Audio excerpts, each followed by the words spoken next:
Totoo bang narito? Yan na ba ang Volture? Ang nilalang na kinakatakutan ng marami? Sir Ed, tama ba? Iyan ba ang Volture na tinutukoy mo na natutulog sa kailaliman ng islang ito? Ang nilalang na sinasabi nitong si Bellatrix na dapat ay hindi nagising. Hindi kong sigurado. Ni minsan, hindi pa naman ako nakakita ng Volture at tanging sa mga kwento at aklat ko lamang itong nalaman. Kanya lang, lahat ng mga aklat na yon, lahat ng mga may kinalaman sa Volturing ito, wala namang naibigay na mga paglalarawan dito. Dahil nga sa ayon sa mga iskolar, ang Volture ay kinukuha ang anyo na naisin nito. Anumang uri, mapatao, haswang, mga celestial na uri ng nilalang ay kayang-kayang gayahin ito at gamitin ang kaanyuan. Depende sa kanyang kagustuhan. Ngunit nakita mo naman kung paanong pinigilan ng nilalang na yan ang karit ng karimlan na taglay ng gabay ng mutya ng tupong-tupong. Nakita ko yon. Naramdaman ko kung ganong kalakas ang karit ng karimlan. Pero para bang papel lamang ito na hinarangan ng nilalang na yan. Pero bakit ganyan? Parang ang hirap paniwalaan na ang kagaya niyan ay malakas at nakapipinsala. Parang napakahirap isipin na ang kagaya niyan ay kayang wasakin ang ating daigdig. Natitiyak mo bang yan ang Volture? O baka naman gabayan ng iilan sa mga antingerong naririto? Baka naman gabayan ni Zen o kaya niyang si Fred. Alam ko ang mga gabay na tinataglay nila. Maliban pa doon, ang bawat gabay ay may pagkakakilanlan o rumirehistro ang mana at presensya ng tumataglay dito. Ngunit ang isang yan, nakakatakot at napakabigat ng presensyang pinapakawalan. At hindi itong katulad ng sa mga antingerang nariritong kasamahan natin. Ibig sabihin, hindi nang maiiwasan ang kaguluhang ito. Ang tatlong laban na magaganap. Ang Volture kontra sa mga antingero at kontra sa gabay ng mutya ng tupong-tupong. Mukha yatang komplikado ang bagay na ito, lalong-lalo na kung kasali na ang Volture. Papaano kapag nag-umpisang magwalayan at gamitin ang kanyang kapangyarihan upang higupin ang lahat ng may buhay na naririto? Siguradong katapusan na natin. Nauunawaan ko yun pero wala na rin naman tayong magagawa pa. Hindi na natin magagawa pang umalis dito dahil maaring maging punteriya lamang tayo ng sino man sa Volture o sa gabay ng mutya ng tupong-tupong sa oras na tangkain natin ang lumayo dito. Mas maigi ang manatili tayo sa pakikipaglaban at pagdedepensa. Parang Kolas, sabi sa'yo yan yung Volture. Pero bakit ganyan siyang kakiut? Parang ang sarap kurot-kurotin. Oo nga eh. Akala mo alaga sa pet shop. Teka nga Sir Ed, sigurado ka bang Volture to? Mukhang chihuahua. Duy. Halika nga dito. Mag-ingat ka, Kulas. Nakapanlilin lang ang anyo ng isang Volture. Hindi ibig sabihin na ganyan ang kanyang itsura ay hindi na itong delikado para sa ating lahat. Isipin mo na lamang, kapag sinumpong ang Volture na yan, maaaring mawala sa pag-iral ang lahat ng naririto sa isla. Ayos lang naman yon. Total, kung gagawin niya yon, lahat lang naman ang masasawi dito. Nasa loob ng bilangguan. Hindi namang madadama yung outside world, di ba? Hindi madadama yung tunay na mundo. O, anong pinag-aalala mo? Tayo lang naman yung mamamatay. What? Paring Kolas? Gusto mong mamatay? Ikaw na lang. Ayoko pang mamatay kaya. Oh, hindi ba sabi mo, magsasakripisyo ka na dito? Kausap mo ba nga si paring Fred eh? Hindi ba? Kasi nga na-friendzone ka. Tapos ngayon ayaw mong mamatay. Ano ba talaga kuya? Nagbago na yung isip ko. Sa tingin ko naman, sinusubukan lang ako nitong si Bibibeng. Alam mo yun, trials and error para makita niya na talagang mahal niya ako. What? Bakit parang baliktad yun? Sigurado ka ba na para makita niya na mahal ka niya? Hindi ba ikaw yung patay na patay sa kanya? Gusto mo nang magpalutang-lutang doon sa may dalampasigan, di ba? What? Hindi, no. Ang sabi ko lang, mauupo ako sa dalampasigan, kukuha ng ilang piraso ng stone, ibabato-bato ko doon. Alam mo yun, yung pushing-pushing, yung nagbabounce-bounce sa water. Ulas, familiar ka ba sa nilalang na yan? Alam mo ba kung papaano nating malalapitan ang Volture? Sa palagay ko, may kadahilanan kung bakit sinangga niya ang pag-ataking yun ng gabay. Aaminin ko, saka-sakaling nagtama ang aming pag-atake sa isa't isa.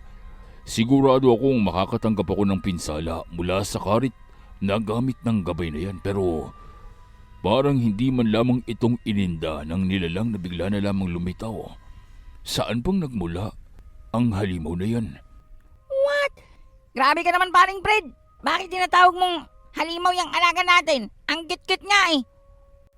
Teka, kailan niyo naging alaga ang Volture? Hindi ba? Kita mo, kinakampihan nga tayo. Volture, fetch, bite. Kakatin mo na yung gabay na yan para matapos na. Kanina pa yung makulit eh. Di ba parang Imeno? Kita mo, mukhang galit na yung Volture. Alam mo, napapaisip lang ako pa rin, Kolas. Paano kaya niya tayong nalukit kaagad dito? Diba, ang layo-layo naman natin doon sa ibabaw ng isla. Hindi ba, pagkalayo-layo yung ginawa nating paglalakbay doon sa may likod ng talons? Bakit nandito na siya? Ibig sabihin ba noon, naubos niya na yung mga kalaban niya doon sa ibabaw ng isla? Yung mga paparating doon sa may mga dalampasigan? Hay, ang lakas niya naman pala. Ang cute niya talaga pa rin, Kulas. Kunin mo na para maging pit natin. Ngunit sa kalagitnaan ng kanilang pagkalibang, sa kalagitnaan ng kanilang pagkawili sa panonood dito sa Volture, na ayon nga dito kila Kulas, ay tila bang napakamaamo. Naroroong nag-umpisang makipaglaban ang gabay. Tila bang otomatiko na nakita niya bilang isang balakid itong Volture. Kaya naman agad niya itong inatake ng kanyang karit ng karimlan. Subalit kagaya ng dati, kung paanong sinangga ng Volture ang karit na ito, paulit-ulit na ganun lamang ang nangyayari. Napapansin na tila bang unti-unti humihina ang apoy na lumalagablab sa dulo ng karit na taglay ng itim na Zen. Dahil dito, mas lalong tila bang naguramentado ang gabay dahil na rin sa hindi niyang magawang pabagsakin o pigilan ang Volture. Kahit pang tila bang napakalayo ng itsura nito sa kanyang kalakasan. Bahagyang maliit ito kumpara sa isang ordinaryong mandirigmang nilalang. Subalit hindi maikakaila na ang kanyang kapangyarihan ay tila bang akma upang kaharapin ang gabay ng tupong-tupong. Ito ay sa kadahilanan na kinukontra ng Volture ang lahat ng negatibong epekto ng kapangyarihang tinataglay nitong gabay ng mutya ng tupong-tupong. Maski na ang kapangyarihan ng karit na hiwain ang realidad at gumawa ng tila bang mga portal o bilangguan kung saan maaaring mahulog ang kanyang mga kalaban, hindi itong umuubra sa Volture. Sa halip, makikita na bawat hiwa sa realidad na nanlilikha ng mga pag-atake ng talim nitong karit ay naroroong naglalaho o tila bang naghihilom oras sa daanan ito ng Volture. Isang pambihirang kapangyarihan na para bang hindi kayang maunawaan nitong gabay ng mutya ng tupong-tupong. Dahil alam niyang ang kanyang pag-atake ay napakalakas, base na rin sa pag-unawa niya at sa ginagamit niyang memorya ng binata. Ang kanyang pag-atake ay dapat na nagawang tapusin ang mga kaharap niyang kalaban. Subalit dahil sa biglang paglitaw ng Volture, sa presensya ng isang dimensyonal na nilalang, para bang lahat ng karunungan ng itim na Zen ay nawalang kabuluhan. Dire-diretso ang kanilang paglalaban. Kakikitaan ng pagsabog sa buong kapaligiran. Hindi basta-bastang sumusuko itong gabay ng mutya ng tupong-tupong. Dahil nga sa tunay na makapangyarihan ng Voltureng kaharap niya, mas lalong nagliliwanag ang mutya ng tupong-tupong. Tila bang inaanalisa nito ang kasalukuyang kaharap upang magawang pantayan o di kaya ay lampasan ang kapangyarihang tinataglay ng Vulture. Subalit sa sitwasyong iyon, sa pagkakataong iyon, nang tangkain nitong gabay ng mutya ng tupong-tupong na sukatin at alamin at unawain ang kapangyarihang taglay ng kanyang katunggali. Tila yatang sa unang pagkakataon sa pakikipaglabang iyon, hindi nagawa na kopyahin nitong gabay ng mutya ng tupong-tupong ang kapangyarihang nagawa niyang basahin na nagmumula sa katawan ng Vulture. Ngunit hindi basta-bastang magpapatalo ang gabay ng mutya ng tupong-tupong. Sa kabila ng katotohanan na nang subukan itong basahin at analisahin ang kapangyarihang tinataglay ng Vulture, alam nitong hindi nitong kayang kopyahin. Sa kabila nito, gumawa ng alternatibong kaparaanan ang mutya ng tupong-tupong upang magawang mapantayan ang kapangyarihan ng Vulture. Doon ay biglaan na lamang, maliban sa mga pakpak na nasa likuran nito, lumitaw ang tila bang mga galamay na animoy mula sa mga gagamba. Kulay itim, malaanino o usok ang anyo nito. Maya-maya pa, iniangat nito ang mismong gabay ng tupong-tupong. Marahang nagkaroon ng hulma ng mga binti at kamay ang mga galamay na ito. Unti-unti, tila bang naging isa ito sa katawan ng itim na Zen. Sa pagkakataong iyon, hindi nang animoy itsura ng tao ang makikita sa kanilang harapan. Ang gabay ng mutya ng tupong-tupong ay nagbago na ng anyo. Hindi nitong kagaya pa ng antingerong si Zen, at sa halip ay tila bang mas maihahalin tulad na ito sa isang uri ng halimaw. Halimaw na napakarami ng galamay. Halimaw na tila bang pugita sa haba ng mga itim na galamay na nagsisilbi mga paa at kamay nito. At doon ay makikita sa gitna nito ay ang katawan ng itim na Zen na parabang nilamon at naroroong ginamit upang maging utak nito. Ito ay epekto ng kadahilanang tila bang hindi magawang maunawaan ng gabay ng mutya ng tupong-tupong ang kakayahang tinataglay ng Vulture. Sa kadahilanang ito, kusang lumikha ang mutya ng tupong-tupong nang sa pagkakaunawa nito ay kapangyarihang maaaring pumantay sa kakayahan ng nilalang nakaharap nito. Mukha yatang ito na ang hangganan ng kapangyarihan ng mutya ng tupong-tupong. Ngunit hindi itong maaaring mangyari. Hindi maaaring ang Vulture ang makagawang mawasak ang mutya ng tupong-tupong at ang gabay nito. Dahil kinakailangang ang antingerong nagbigay ng buhay sa kanya, ang antingerong nagbigay ng dugo ang tumapos dito. Dahil kapag nagkataon na ang Vulture ang pumatay, dahil kapag nagkataon na sa mga kamay ng Vulture, mamamatay ang gabay ng mutya ng tupong-tupong, ikamamatay ito ni Zen.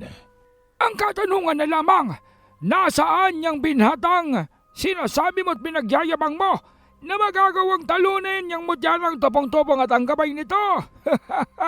Mukhang nabahag na ang buntot at tumakas na. Nagawang marinig nila Sir Ed at nitong si Ninang ang mga tinuran nitong mahatan, kung saan naman ang katotohanan na maaaring ikamatay ni Zen ang kaganapan, na maaaring ikasawi ng buhay ng binata kapag ang Vulture ang nagtagumpay sa pagpaslang o pagwasak sa gabay ng mutya ng tupong-tupong. Lumalabas na para bang konektado ang buhay ng gabay ng mutya ng tupong-tupong at nitong si Zen dahil na rin sa kontrata ng dugo na ginawa nito, dahil sa pagbibigay buhay ni Zen sa gabay ng mutya ng tupong-tupong gamit ang sarili niyang dugo. masama ito. Fred, Kulas, kailangan niyong pigilan ang Volture. Bakit naman namin kailangan pigilan yung Vulture? Kita mo naman, Ninang eh. Tinatapatan niya na yung kapangyarihan ng tupong-tupong. Hindi na nga kayang pantayan nung gabay eh. Bakit ko natin pipigilan? Hayaan na lang natin na mawasak niya. Yang gabay na nognog. Hindi maaaring hayaan iyon, Kulas. Dahil ayon sa mahatan, kapag nangyaring nawasak ng Volture, ang gabay ng mutya ng tupong-tupong, kapag hindi si Zen ang nakawasak sa gabay na yan, maaaring ikapahamak ng binata, maaaring ikamatay niya kapag hindi siya ang nagtagumpay na tapusin ang gabay. Aktibo ang kontrata ng dugo na ginamit nitong si Bellatrix upang buhayin ang gabay. Tama ba ako, dalaga? Tama si Sir Ed. Aktibo ang kontrata ng dugo na ginamit ko upang pukawin ang mutya ng tupong-tupong.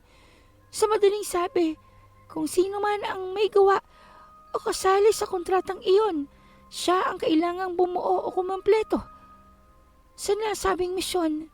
Dahil kapag nagkataon na nagawa ito ng iba, kasamang mabubura sa mundong ito ang binatang yon. What? Bakit hindi mong sinabi ang disclaimer na yan noong binubuhay mo pa lamang yang mutya ng tupong-tupong? Hindi mo man lamang sinabi sa amin na ganyan talaga ang mangyayari kay Among Zen? Bara ka lang ng bara. Oo nga, ayos ka din ah. Parang gusto mo lang talagang ipahama kaming lahat. May pasabi-sabi ka pa niya na gusto mo lang maligtas ang buong sandaigdigan. Pero parang ang gusto mo lang iligtas ang sarili mo. Habang kami, ibubuhis namin ang mga buhay namin. Alay, matino bang kaisipan na gawin mo yung kontrata ng dugo na hindi mong sinasabi sa mismong kasali sa kontratang iyon ang mga maaaring mangyari sa kanya. Hindi mong sinabi kay paring Zen na kailangan siya mismo ang tumapos dito sa gabay ng mutya ng tupong-tupong. Ayun tuloy, nagde-date, lumalandi. Baka nandun na yun sa biglang liko. Tapos kami dito. Namang problema, paano namin pipigilan niya ng naglalaban? Ang lakas-lakas niyan. Subalit kailangan nating subukan, Kulas. Kung tunay ang mga sinabi nila, nakamatayan ni Zen ang magiging kapalit kapag ang Volture ang nagawang tumapos dito sa gabay ng mutya ng tupong-tupong. Hindi natin magugustuhan yun. Gamitin natin ang ating kalakasan upang kahit papaano mapigilan ang Volture na yan sa pagtapos sa mutya ng tupong-tupong. Kahit pa hanggang sa makabalik lamang dito sila Zen. Alam ko, babalik sila dito at natitiyak ko, hindi namang basta-bastang aalis si Zen nang walang kadahilanan, nang walang paliwanag dahil hindi niya tayong aabandonahin. Tandaan mo, sa maraming pagsubok, sa maraming mga suliraning kinaharap natin, palaging naririyan si Zen upang ayusin at itama ang lahat. Kagaya ngayon, sigurado ako, kailangan niya lamang ng kaunting panahon upang magawa ang kailangan niyang gawin upang tuluyang matapos ang mutya. Ito ang mga gustong paniwalaan nitong si Fred sa kabila nga ng katotohanan na maski siya, walang kaidi-idiya kung ano nga ba ang nangyari dito kay Zen at Valentina. Nasaan nga ba sila? Hatunay nga ba na may pinaplano o may inihahandang sorpresang pagsalakay itong si Zen? O baka naman totoo ang sinabi ng matandang mahatan na nabahag na ang buntot nito at tumakas ng kasama si Valentina. Umurong na at nagbagong kaisipan sa pagliligtas sa sandaigdigan. Ngunit magkagayon pa man, kahit nang alin doon ang katotohanan, batid ni Fred na hindi nilang maaaring hayaan na lamang ang Volture na tapusin ang misyon na dapat silang pangkat ang tatapos. Maski na ang kahulugan nito ay maihayag nila ang pagsalungat sa nilalang ng dimensyon. Doon ay nag-umpisang muli itong si Fred sa kanyang pagsalakay. Sa pagkakataong iyon, unti-unti at marahan nauunawaan niya na kung paanong gumagana ang 7 pakpak ng kalangitan, ang panibagong kapangyarihang naiatang sa kanya. Unti-unti, tila bang naunawaan niya ang epekto ng bawat pakpak sa kanyang katawan. kondisyones upang magawa ang matagumpay na paggamit dito. Kaya naman ibig na subukan nitong si Fred kung sa pamamagitan ng kanyang buong pangingibabaw sa kapangyarihang ito o ika nga ay full control ay magawa niyang mabago ang landas o takbuhin ng kanilang pakikipaglaban. Alam ni Fred na ang Volturing kaharap nitong mutya ng tupong-tupong ay isang nilalang na hindi na dapat nilang kabanggain pa. Isang nilalang na hindi kayang apektuhan ng makakayahang taglay ng mga antingero. Isang pisikal na definisyon ng tunay na kapangyarihan at pagkalugmok. Napakakabaliktaran o taliwas ang itsura ng Volture sa tinataglay nitong kapangyarihan. Napakalayo ng ipinapakita nitong rahas sa pakikipaglaban sa mutya ng tupong-tupong at sa gabay nito kumpara sa kung ano o paanong nakikita ng pangkat ng antingero ang kanyang itsura. Ngunit hindi maikakaila. Simula nang dumating ang tinatawag nilang Volture, nagbago na ng tuluyan ang pakiramdam ng lahat na para bang anumang sandali maaari silang maglahong lahat, na para bang isang maling pagkilos lamang maaaring lahat sila ay mapahamak. Nang walang kung ano-ano, habang sa kalagitnaan ng labanan, kakikitaan ng labis na kalamangan itong mutya ng tupong-tupong dahil na rin sa mga pag-atake nito ay pangmalawakan, hindi lamang para sa individual ang epekto ng mga pagsalakay ng mga sumpa, maging ng mga espiritual na enerhiyang sumasabog. Bagkus, ang epekto nito ay pangmalawakan o sa madaling sabi, kayang apektuhan ng isang malawak na lugar sa bawat pag-atake. Ngunit sa kabila nito, para bang naroroong naglalaro lamang ang Volture sa pag-iwas, kasabay ng tila bang papitik-pitik na pagsalakay dito sa mutya ng tupong-tupong at sa gabay nito, na para bang tinutuya, inaasar, pinaglalaruan. Makikita na nagpapaikot-ikot lamang ang Volture. Naroroong hinahamon pa nito ang gabay ng mutya ng tupong-tupong na para bang ibig sabihin ay mas lakasan pa ang ginagawang pag-atake, na para bang nabibitin nito sa ginagawang pagsalakay ng halimaw na gabay. Ngunit maya-maya pa, nakapitan ang Volture ng mga galamay nitong gabay ng mutya ng tupong-tupong. Mga galamay na papahigpit ng papahigpit sa pagtatangkang magpumiglas ng Volture. Sa unang pagkakataon ay natigilan ang pagkilos ng nilalang ng dimensyon, na para bang inaabsorba o hinihigop ng mga galamay na ito ang tinataglay na enerhiya o kapangyarihan ng nasabing nilalang. Naku! Paktay tayo dyan! Nahuli yata yung aw-aw natin! Tingnan mo! Hindi siyang makagalaw! Kawawa naman yung Volture! Tulungan kaya natin! Tika lang, Kulas. Hindi bang ang sabi nila, Nenang, kapag nanalo yung Volture kontra dyan sa mutya ng tapong-stopongs at dyan kay Among Zin Nognog, mamamatay ang Among Zin natin. Kanino ba tayong kakampi? Hindi ba parang pabor sa atin ito kapag nagawang matalo niyang mutya ng tapong-topongs at ng Among Zin na Nognog, yung Volture, di mababawasan ng isa ang kalaban natin. At the same time, hindi mapapahamak si Among Zen. Hindi siyang maglalaho at magiging kwento na lamang sa ating alaala at buhay. Hindi ba? Kaya siguro, in my own opinion, if you will ask me, mas mabuting hayaan natin silang maglaban. Kung magagawa ngang talunin ng mutya ng tupong-tupong siyan, edi why not? Edi mas matatagal pa yung pagkakataon natin na maantay sila Among Zen wherever they are. Kagaya ng mga sinabi nitong si Jimeno, napagtanto nila Kulas at nitong si Fred na tama nga. Para bang ang nangyayari, bagamat hindi mang tama, na magpasalamat sila at matuwa na natatalo ang Volture nitong itim na bersyon ng kanilang kaibigan, ang memorya nitong si Zen. Naroroong unti-unti ay para bang umaayon sila, na para bang ginugusto na lamang nila na magawang paralisahin nitong gabay ng mutya ng tupong-tupong ang kalaban, o di kaya ay tuluyang matapos ito. Dahil kung iisipin nga, Hindi pa nilang natitiyak kung ano ang tunay na pakay ng Volture kung bakit ito naroon. Maaring sa pagkakataong iyon, ibig lamang nitong makalaban ang gabay ng mutya ng tupong-tupong. Ngunit sinong makapagsasabi? Papaanong kung sa oras na matalo nito ang gabay ng mutya ng tupong-tupong, ay umpisa nito ang pagsalakay sa kanila. At kapag hindi na itong natuwa pa at nakontento sa mga kaganapan sa isla, maaaring doon na mag-umpisa ang paglikha nito ng kaparaanan upang umalpas o makatakas sa kulungan o bilangguan upang maghasik ng kasamaan sa realidad. Ay nako, alam mo, kahit cute pa yung Volture na yan, tama ka pa rin, Jimeno. Hayaan na natin silang maglaban. Mas matagal ang laban nila, mas pabor sa atin. Loko-loko talaga tong si paring Zin eh.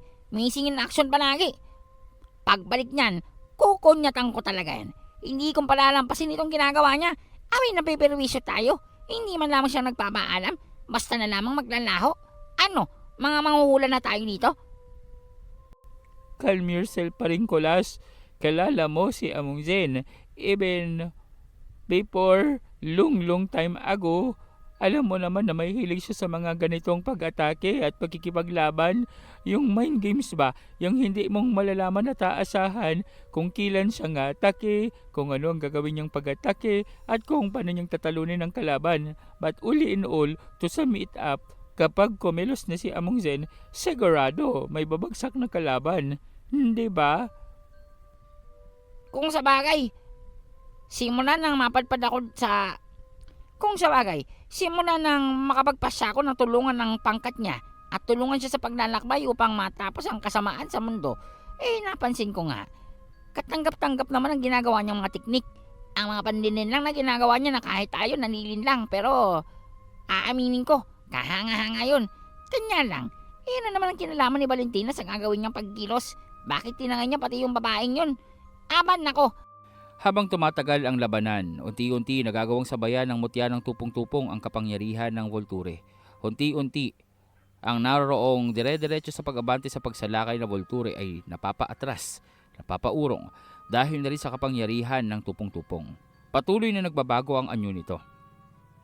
Ang maladambuhalang tila bang napakaraming galamay na pugita na katawan ng mutya ng tupong-tupong ay naroroong marahang nagpapalit ng anyo patungo sa mas normal na itsura, pabalik sa orihinal na katawan ng itim na Zen. Animoy ang prosesong pinagdaanan ng gabay ng mutya ng tupong-tupong sa pagiging malahalimaw nito ay ang kaparaanan mismo ng gabay upang magawang pantayan ang kapangyarihan ng Volture. Ngunit sa pagkakataong iyon, na tila bang nagawa na nitong madetermina kung papaano niyang sasabayan ang kapangyarihang ipinapakita ng Volture. Ang nag-uumapaw na presensya, naroroong nagbalik ito sa pagiging isang itim na anyo ng antingerong si Zen. Dito ay makikita na nagtatamunan ng mga pinsala at sugat ang Volture. Para bang kahit imposible, para bang kahit nang kung iisipin, isang nilalang ng dimensyon ang Volture, na maski na ang napakaraming makapangyarihang nilalang na nasa loob ng 4 Chrono Icarcel ay naroroong pinabagsak niya lamang, naroroong pinasabog ang lahat ng masasakyan at naroroong pinaslang at hindi nagawang manlaban kahit paano pa ang gawin nila. Ngunit sa pagkakataong iyon, ipinamalas ng gabay ng mutya ng tupong-tupong kung papaano at bakit tinawag siya bilang isang makapangyarihan at natatanging mutya. Mukha yatang nababaliktad na ang kaganapan dito. Mukha yatang ngayon, hindi ko nang natitiyak pa kung sino sa kanilang dalawa ang tunay na makapangyarihan.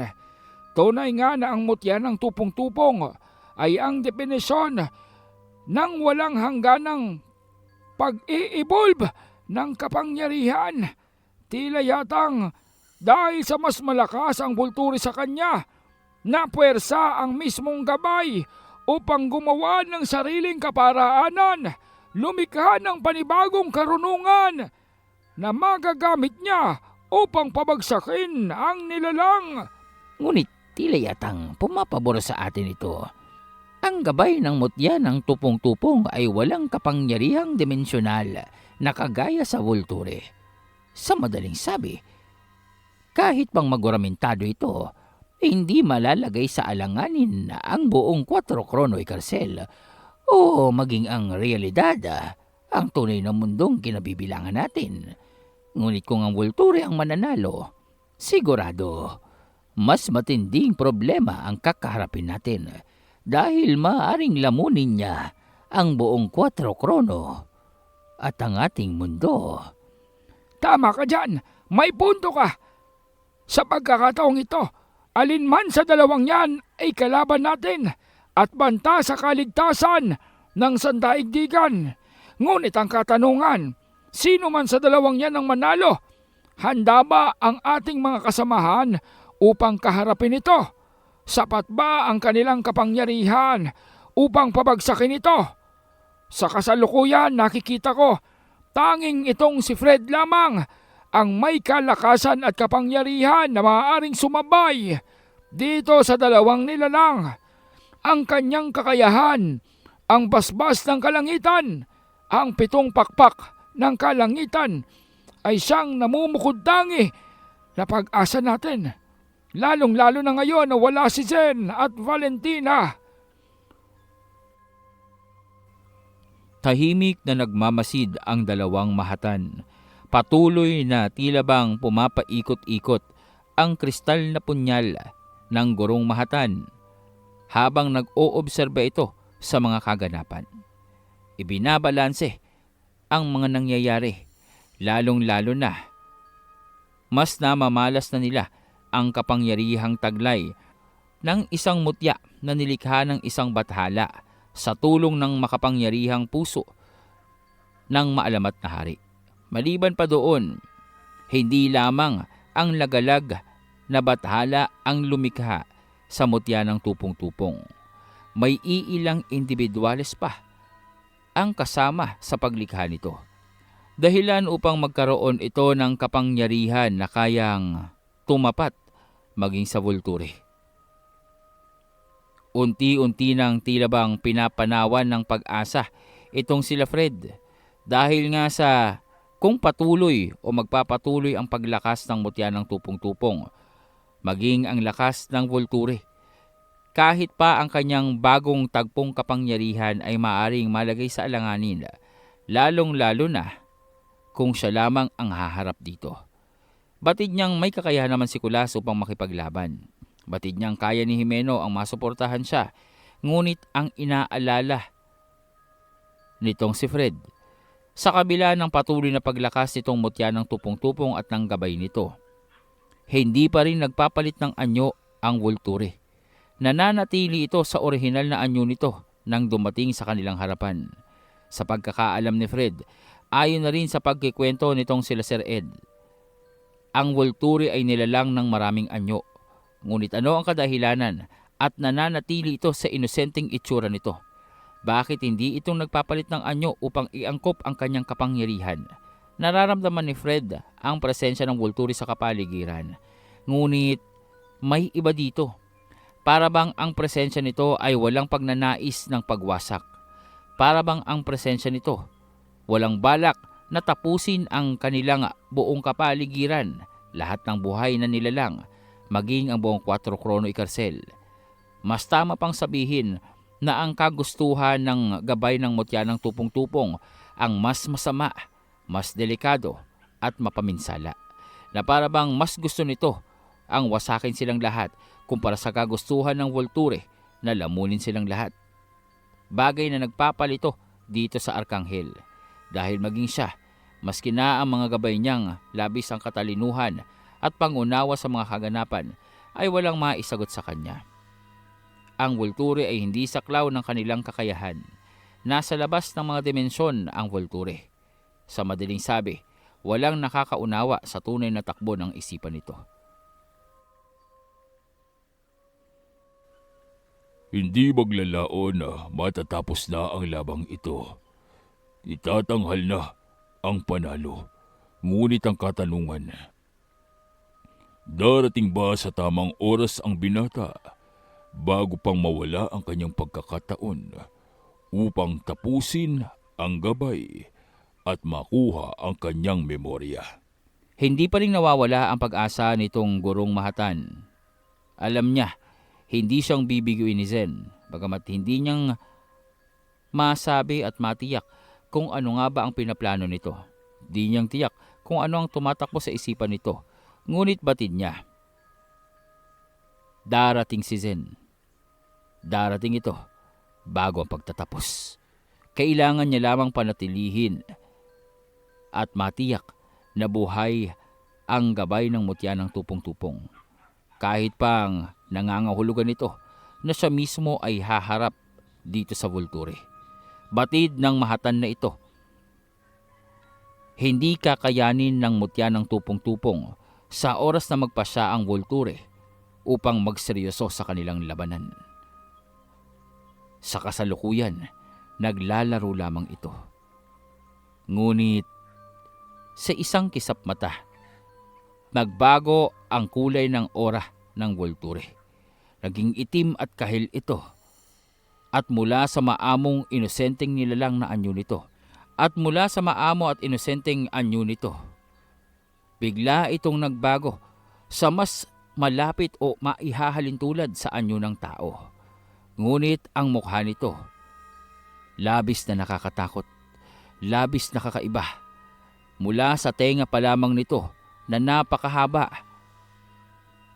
makikita din ang pangil nito na naroroong kumukorte sa mahabang nguso. Ang mga mata nito ay tila bang maninipis na nagkukulay asul at berde. Kakikitaan din ito ng tila bang diamanteng kulay ginto na nasa gitna ng noo nito at ang napakahabang buhok na para bang apoy na lumalagablab. Kasabay nito ang tila bang nakakasilaw na liwanag na nasa magkabilang kamay na nang pagbanggain ng Vulture, naroroong tila bang dinurog o idinikdik ang gabay ng mutya ng tupong-tupong sa lupa. Hindi nito magawang kumilos, para bang napipisat ang kanyang katawan. Animoy dinidikdik ito ng hindi makitang bagay. Hindi magawang kumilos ng gabay ng mutya ng tupong-tupong. Unti-unti siyang lumulubog sa kalupaan na para bang may isang bagay ang dumadagan sa kanya, gayong wala naman ito. Kontrolado ng isipan ng Vulture ang kapaligiran. Tila bang ang mataas na konsentrasyon ng pwersa at hangin ay naroroong pinagsama niya at pinagkumpol sa iisang lugar upang paslangin ang gabay ng tupong-tupong. Animoy nakapagdesisyon na ito. Tapos na ang kanyang paglalaro. Ibig niya nang paslangin ang gabay ng tupong-tupong at magpatuloy sa kanyang ginagawa, ang paglipol sa lahat ng may buhay. Nako, paktay tayo dito. Nawala na yung cute na nilalang. Nakakatakot na yan ah. Parang aw-aw na tao. Na parang hindi. Na parang alien. Teka nga paring Fred, hindi pa ba natin maaaring kalabanin yan? Mukhang sa puntong ito kapag nagpatuloy yan, matutulog na yung si Nognog Zen. Nako, paktay tayo dyan. Mawawala yung kaibigan natin kapag nagkataon.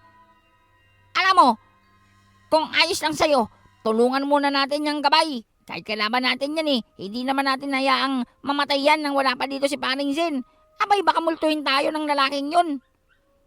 Sang-ayon ako sa iyo. Oras na upang makialam tayo sa labanan.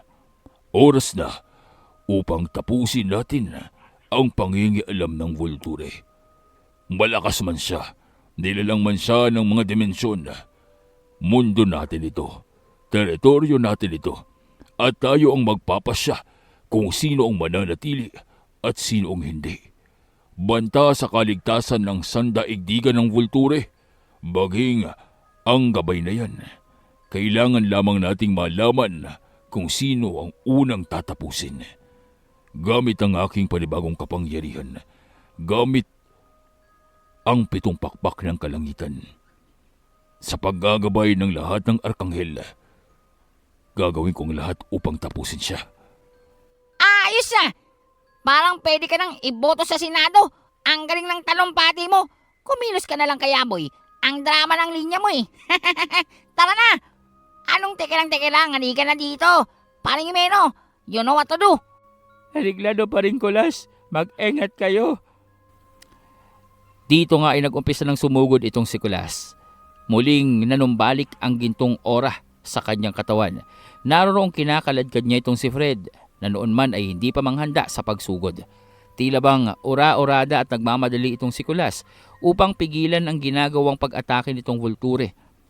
Alam niyang kapag nagtagal pa ito, mamamatay at maglalaho na ang gabay ng tupong-tupong. Mamamatay ang kanyang kaibigan. Hindi niya maaaring tapusin niyang gabay. Hindi maaaring mawala si Paring Zen. Aba, hindi pa tapos yung kwento, wala na yung bida. Paano yun?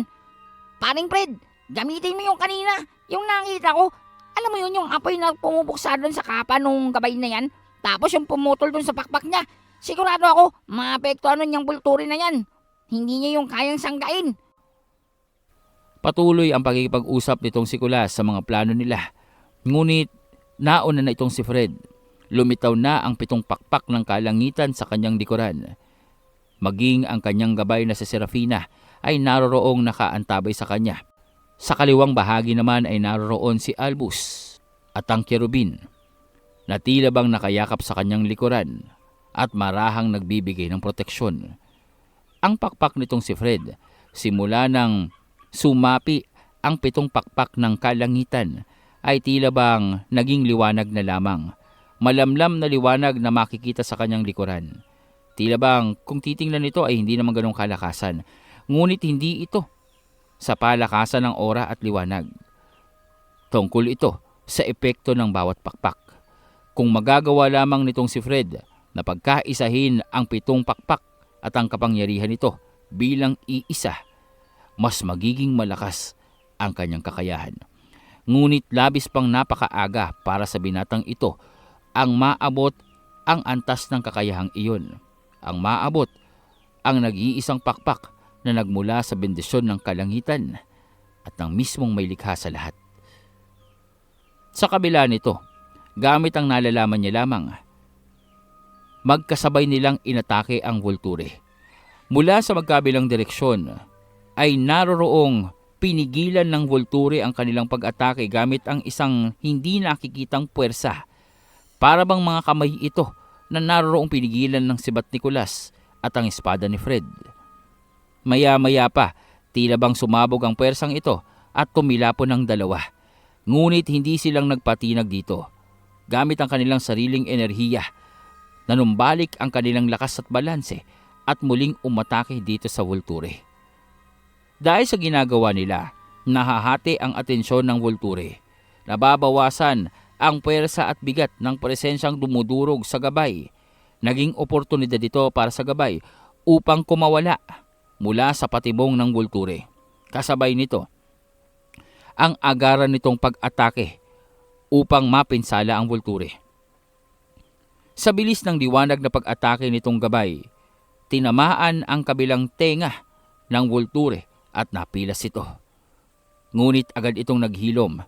Subalit dahil sa nangyaring iyon, nawala ang kakaibang enerhiyang nakapaligid sa kanilang lahat. Tumagos ang sibat nitong si Kulas at tumama sa braso ng Vulture. Itong si Fred naman ay nagawang atakihin ang mismong ulo ng Vulture. Ngunit mabilis na umiwas ito dahilan upang tumama ang espada ni Fred sa tila bang lumalagablab na buhok nito. Dahilan ito upang malusaw ang espada ni Fred. Dahil doon, ang matibay at dibinong espada nitong si Fred ay tila bang naputol at naglaho. Ang kalahati nito, nawasak ang sandata ng binata. At naroroong marahang tila bang gumagapang ang animoy pagkalusaw ng espadang ito patungo sa kamay nitong si Fred. Kaya naman agad niyang binitawan ang kanyang sandata hanggang sa tuluyan itong natunaw at naglaho. What? Anong nangyari doon, Paring Fred? Natunaw! Mukhang kinalawang ng basta-basta na lamang yung espada mo. Japakes, mukhang napirata ka nung gumawa nun ah. Sino bang panday mo? Hindi itong posible. Isang dibinong Sandata ang ginamit ko. Isang dibinong talim na nagmula pa sa mga gabay ko. Hindi itong ordinaryong metal. Subalit ang kalaban mo ay hindi ring ordinaryong nilalang ng mundong ito. Nagmula siya sa labas ng mga dimensyon. Kaya naman ang ginagamit niyang kapangyarihan ay hindi sumusunod sa konsepto ng kapangyarihan ng mundong ito kahit pa ng mga arkanghel. Yan ang tandaan mo, Fred. Walang ordinaryo sa katawan ng Vulture. Kaya mag-iingat kayo. Well. Mabuti na lang at hindi tumama sa buhok niya itong sibat ko. Pero kung ganun ang nangyari, papaanong tumagas yung pag-atake niyang nog-nog na gabay? Bakit nagawa niyang mapilas yung tenga? Doon ay tila bang nandilat ang mata ni Kulas dahil sa kanyang ideya. Aha! Ang talino mo talaga, baby boy! Alam mo, naiinlab ako sa sarili ko. Hindi ba astral yung ginamit ng kapangyarihan ng gabay na yan? Ibig sabihin, kapag astral na uri ng kapangyarihan, hindi kayang basta-bastang sanggain itong Vulture? Well. Napakagaling ko talaga. Don't mention it. Paring Kulas, obvious naman yun. Kita naman namin kung ano yung itsura ng pag-atake ng gabay. Bakit hindi mong subukan?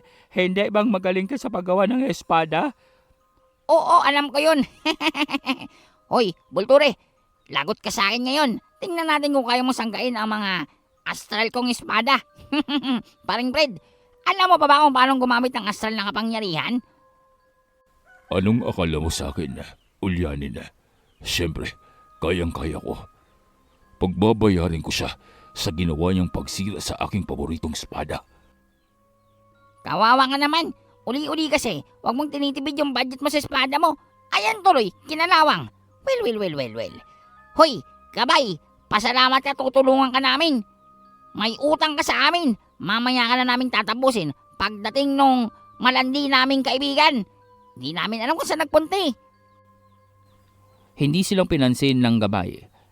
Interesado lamang ito sa pagpapabagsak sa Vulture. Tila bang hindi na silang pinapansin pa nito. Kung noon, gigil na gigil ito na tapusin sila. Sa pagkakataong iyon, tila bang hindi na silang nakikita ng gabay bilang kalaban. Bagkus, dinaanan lamang sila nito habang patuloy na naroroong sumalakay sa Vulture. Gigil ang gabay upang kunin ang ulo nito. Batid ng gabay na ang tila bang gininto ang brilyante na nasa noo ng Vulture ang magiging kahinaan nito. Ngunit mataas ang depensa ng Vulture.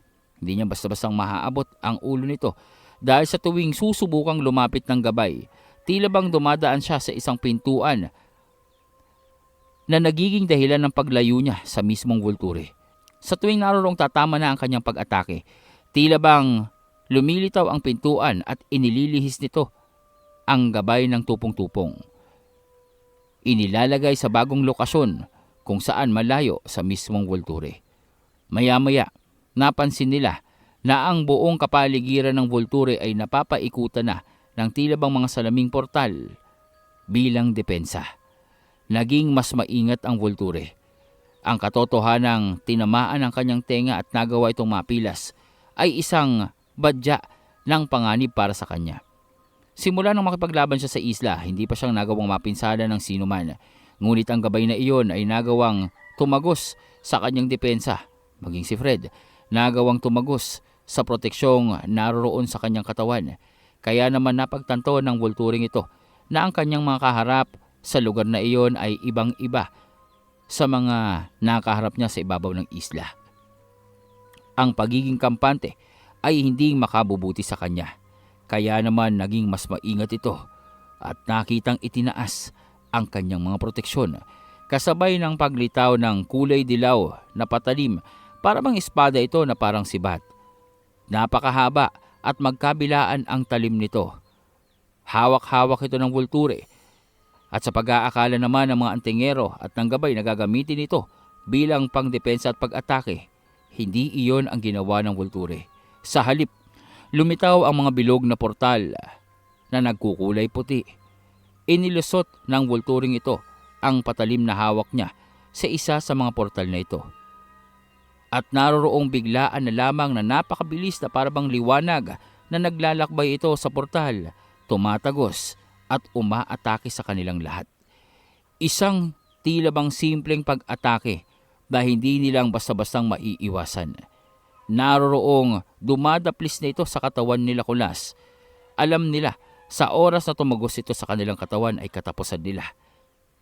Dahil doon ay pinilit nilang umiwas at magpakalayo-layo sa teritoryo ng Volture kung saan naroroong nakapalibot ang mga portal na dinadaanan ng liwanag. Hanggang unti-unti papabilis ito hanggang sa tila bang nababalot at napapaikutan na ang Volture ng dilaw na liwanag. Ngunit ang katotohanan dito, ito ay isang talim na mabilis na kumikilos at pumapaikot-ikot, lumulusot sa mga dimensyonal na portal na gawa ng Volture. Sa oras na lumapit ang liwanag na ito sa sinuman, tiyak na mawawasak ang daraanan nito. Ang katotohanan na ang mga lugar na dinadaanan ng naglalakad na Volture ay naroroong tila bang napupulbos. Malinaw ito para sa mga antingero na hindi silang maaaring dumikit sa liwanag na sandata ng nilalang. Ngunit hindi ang mutya ng tupong-tupong, hindi ang gabay nito. Sa kabila ng depensang ginamit ng Volture, umatake ng direkta ang gabay. Doon ay nagtagisan sila ng lakas at tibay ng mga sandata. Ang liwanag na talim ng Volture at ang sibat ng itim na Zen. Kulay itim na sibat na naroroong tila bang nilalamon ang liwanag ng Volture. Ang bilugang sangga nito o palangga ay naroroong lumalamlam ng lumalamlam habang isinasaksak ng gabay ang kanyang sandata. Animoy pumapaloob sa sibat na ito ang lahat ng liwanag. Nilalamon ang kapangyarihan ng Volture. Nalalamangan ng nilalang pagdating sa antas ng kapangyarihan at naroroong unti-unti lumalapit ang itim na gabay. Dahil sa nakita nila Fred at Kulas ang pagiging lamang nitong gabay ng mutya ng tupong-tupong sa pakikipaglaban sa Volture, sinamantala nila ang pagkakataong ito at sinabayan ang pag-atake ng gabay upang tuluyang matapos ang Volture. Ngunit ito ang isang maling desisyong ginawa nila. Dahil sa nangyaring iyon, napilitan ang Volture upang atakihin silang lahat. Nagpakawala ito ng tila bang rosas na liwanag sa gitna niya at naroroong mula dito, lumitaw ang matatalim na liwanag na sumabog sa buong kapaligiran. Tumama ito sa mga katawan ng gabay ni Kulas at nitong si Fred. Tumagos ito sa balikat ni Fred. Tumama ito sa binti nitong si Kulas at sa dibdib naman ng gabay. Maliban pa doon, itinaas ng Volture ang liwanag na ito at naroroong mas pinalaki sa pagkakataong iyon. Inasinta nitong Volture ang lahat ng naroroon, lahat ng may buhay na nakikita niya, kasabay ng pagpapakawala nito. Sa kabila ng pinsalang natamo nitong si Fred, mabilis niyang tinungo ang kanyang mga kaibigan upang protektahan ang mga ito at ipagsanggalang. Ngunit sa ginawa niya, naroroong nagulat siya na biglang nasa harapan niya na ang Volture, kasabay ng paglitaw ng tila bang gintong maso mula sa kawalan. Inihampas ito ng Volture sa kanya, dahilan upang madikdik itong si Fred at tila bang magkabali-bali ang buto sa kanyang mga kamay. Ngunit sa kabila noon, gamit ang dibinong pakpak mula sa 7 pakpak ng kalangitan, mabilis na pinaghilom nito at kinumpuni ang kanyang mga nabaling buto. Ngunit hindi doon natatapos ang patuloy na pag-atake ng Volture. Kasabay nito, tila bang dumoble ang Volture at naroroong inatake si Kulas. Isa pa sa Volture ay naroroong inatake ang gabay. Sabay-sabay, mapaminsala at nakakatakot ang ginagawa nito. At sa pagkakataong iyon, sa puntong iyon ay balak niya nang tapusin ang lahat ng kanyang kaharap. Mula sa kanyang likuran, umapoy ang buhok ng Volture ng napakalakas. At mula dito, kinuha ng Volture ang isang kakaibang espada. Isang dimensyonal na espada na sa oras na tumama kay Fred, tiyak na maglalaho siya sa realidad. Paring Fred, mag-ingat ka. Delikado ang espadang yan. Masama ito! Fred, umalis ka na dyan! Huwag mo na kaming tulungan pa dito. Hindi. Hindi ang maaring umalis dito. Ipinangako ko kay Zen na poprotektahan ko kayo. Ano man ang mangyari, wala man siya o naririto. Kailangan kong maproteksyonan kayong lahat. Hindi ako susuko dito. Iho, umalis ka na dyan at tayaan mo na kami. Mas kailangan ka ng daigdig kumpara sa amin. Huwag mong sasanggain ng espadang yan at maglalaho ka. Lahat ay napapasigaw. Itong sila Sir Ed ay hindi lang alintana pa ang kanilang kamatayan. Mas gusto nila ang makaligtas itong si Fred mula sa espada ng dimensyon. Unti-unti, halos tatama na dito kay Fred ang espada nang sa isang iglap. Makikita ang bilugang itim na enerhiya na bumabalot sa isang lalaki na naroroong sinangga ang espada ng Volture gamit ang kanyang mga kamay. Doon ay lumitaw sa kanilang harapan itong si Zen, kasabay ng isang pag-atake ng suntok na tumama sa sikmura ng Volture na tila bang dahil dito nabali ang mga buto sa katawan ng nilalang at tumilapon ng napakataas sa ere. Kasabay nito ay ang sunod-sunod na pagsabog sa ere ng tila bang mga kapangyarihang nagmula kay Zen. Pasensya na kayo kung natagalan ako. Ayos lang ba kayong lahat? Pasensya na po kayo at dito muna nating tatapusin ang ating kwento at hindi na pong kinakaya ng ating utak ang paggawa o pagdugtong sa ating mga istorya. Dahil kung napapansin nyo at alam naman po ng karamihan ay araw-araw po, fresh story po ito at araw-araw po natin nililikha ang mga kabanata natin. Ngunit medyo aaminin ko pong sa araw na ito ay hirap po ang aking utak upang mag-generate ng mga susunod na kabanata or scene sa ating kwento. But don't you worry, itutulog lang po natin ito sa gabing ito at sa kinabukasan ay laban ulit tayo. Kaya naman po sana inaibigan nyo ang labang ito at ang ating kwento. Bukas po si Zen na ang lalaban. Anong nangyari dito sa binata at bakit tila yatang napakalakas ng kanyang kapangyarihan at nagawa niyang sanggain ang mismong kamay niya lamang ang dimensional na espada ng Volture na kung tutuusin ay kayang paglahuin ang anumang may buhay sa mundong iyon patungo sa kawalan. Malalaman po natin yan sa araw ng bukas, Lunes, sa panibago nating kwento ng alias itim na Hunyango, ang pinakamapandinlang na antingero. Kaya naman mag-like, comment at mag-share na po ng ating video at kung hindi ka pang nakasubscribe, baka naman mag-subscribe ka na para makatulong ka sa pagdami natin. Tulungan niyo po ako na mas makilala ang ating istorya sa platform na ito. Kagaya ng mga idol nyong narrators at channels na pinakikinggan nyo. Sana ay yumabong din ang ating community at mas dumami pang nakakapakinig ng ating aswang serye. Kaya naman po sa muli, ito ang inyong narrator na si Sir Mar ng Proyekto Aswang.